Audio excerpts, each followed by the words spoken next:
I think I'm connected because it's counting now. It didn't count me down though. Obviously, it's Amber because you're on my page. I just want to say thank you for watching at this moment. I'm actually just doing some practicing because I'm going to take some time this week to record my parenting with a twist videos. I thought that this would be really good practice.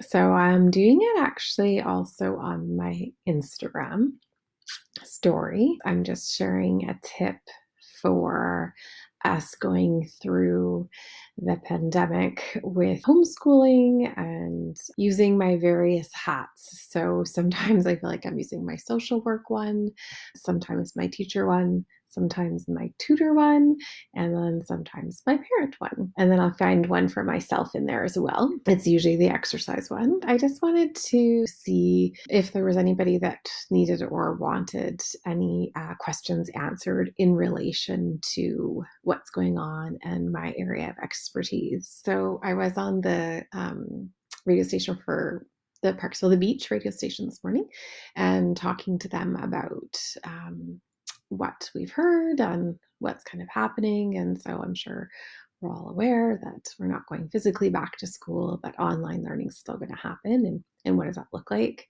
And if we compare ourselves to other social media parents or moms that are out there, potentially we're thinking that we're lacking.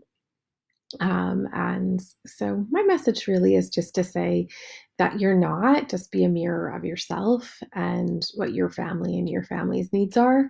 And if you are that scheduled family already, then add that into it.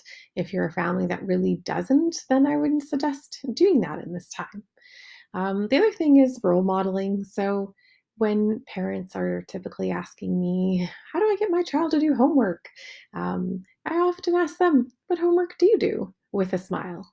And if you're really not doing your homework a smile or any homework at home, then that's going to be really hard to translate to a child.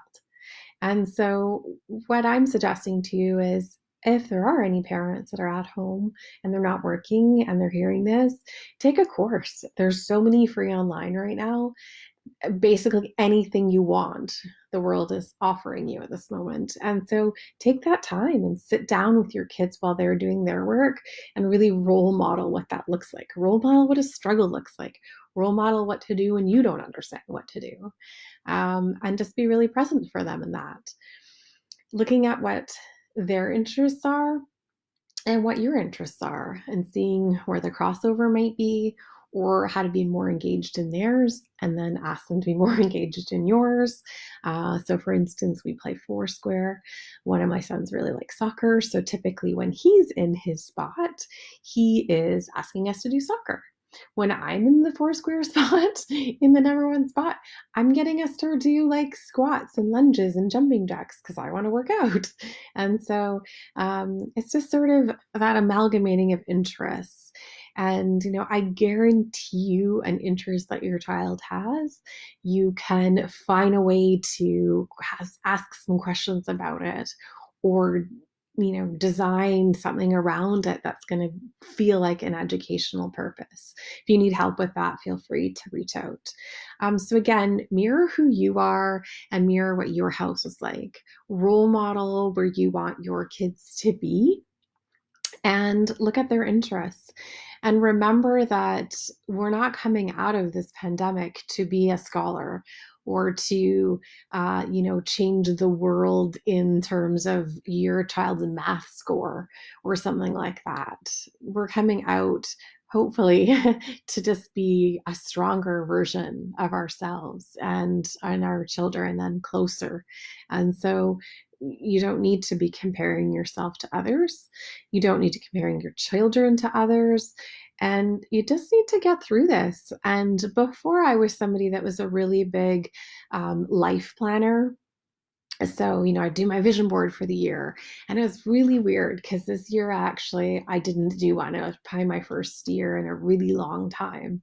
And I'm like, actually, I don't have any goals this year. And then Mike bugged me. He's like, well, if you're not having goals, doesn't that kind of mean you have a goal not to have a goal? Haha. But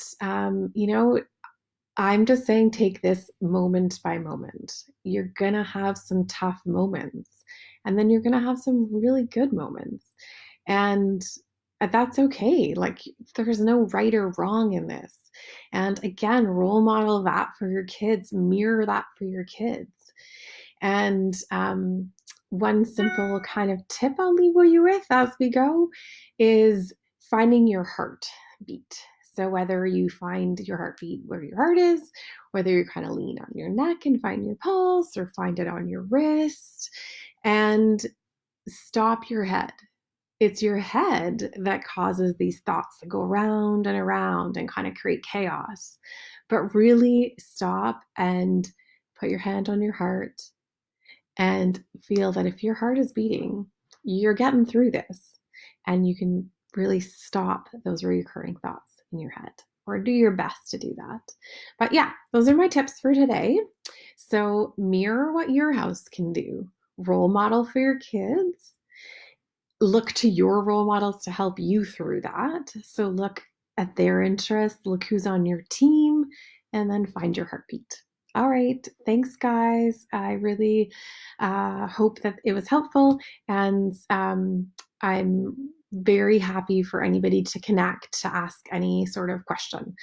So, again, wearing my social work hat. So if you have a crisis kind of question, or my tutoring hat, how can we help with a math lesson that's right away happening, or teacher hat, like, I'm here. So thanks. Bye.